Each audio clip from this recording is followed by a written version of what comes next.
So someone was asking me on a Zoe, why does it say it's going to take so long to charge? So this is a Zoe 40.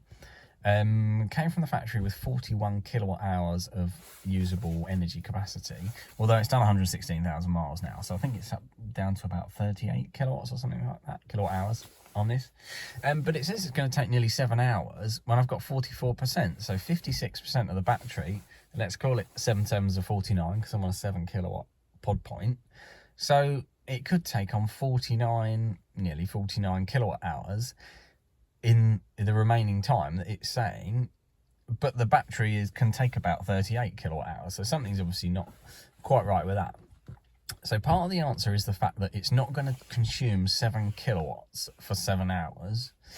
There is a distinct ramp down at the end, so when it gets above about 95% on a 7 kilowatt charger, it will start doing balancing, and it's making sure all the cells that are all in series inside the battery pack, all the individual battery cells are all balanced, and it's got to do that maintenance, and that time takes into account that maintenance.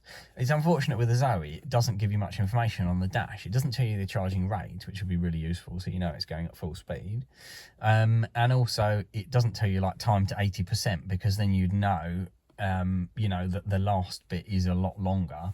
It's just telling us about 7 hours, but then you might be surprised how quickly it gains miles.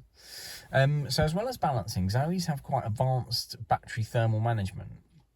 So all Zoes have battery cooling. So if it's a particularly hot day, or you've been for a long drive and you plug it into charge, you might get a lot of noise from under the bonnet, which is the air conditioning system.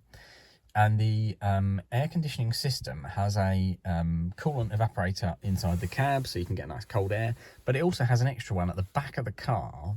So above the battery there's a couple of vent holes, and there's an air conditioning cooler there, and it can put nice icy cold air into the battery.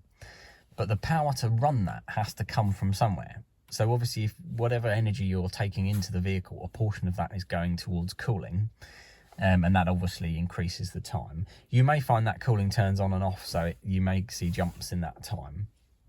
Now, from the ZE40 onwards, so late 2016, it's about a 66 plate car onwards, Zoes also have battery heating.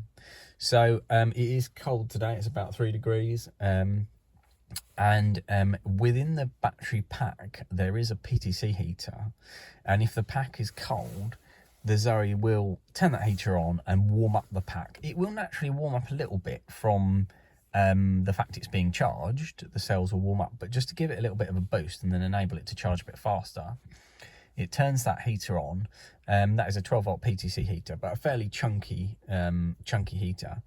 And yeah, that power has to come from somewhere. So this is all increasing the charge times, but sometimes you can hear that running in the car if it's quiet. It's not as loud as the aircon because it's just like a heater and a fan inside the battery pack, but you can just kind of just hear a fan whirring away under the car. And that's what that is. And then when that turns off, this time then jumps up. So yeah, at the moment the car's particularly cold, but I am getting the full rate. I'm getting my 7, it's about 6.5 kilowatts I think at the moment, because it's because of the voltage I'm getting here. Yeah, so that's a couple of things that can change the charge time. There's another thing where if the battery is very low, so we had a situation where a charger was broken and we had to get to the next charger, and when we got there the battery was on 0 or possibly, well, very, very low, limited performance, that kind of thing. And in that situation, the battery cell voltages are just really, really low. And just to protect the battery, the car will start charging slower. So we plugged into a 7 kilowatt charger, and we were getting about 3 kilowatts, something like that, about half speed-ish. And I was a little bit worried, and then I thought, oh no, that's probably just for the protection of the battery. So the time was like really long. But when the car determined that it was then safe to charge at full speed, it then ramped up, and then it sort of drew the full current out of the charge point. And that was just because the battery was really, really low.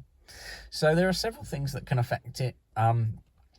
It's quite handy if you've got an energy monitor, then you kind of know what the car's drawing, because it'd be really nice if it showed you the kilowatt rate. because then you kind of know that you're going to get, on a 7 kilowatt charger, you're going to get your 28 miles of range within an hour. I'm just giving this a bit of a top up because I want to go for a sort of fast drive just to test this car, because it's had like a major rebuild and just gone through the MOT. So I'm just kind of making sure, well, that charging definitely works on a sort of decent bit of charging, make sure that's all working okay, and then I can sort of basically hammer it and make sure that the motor and everything is good that I've rebuilt.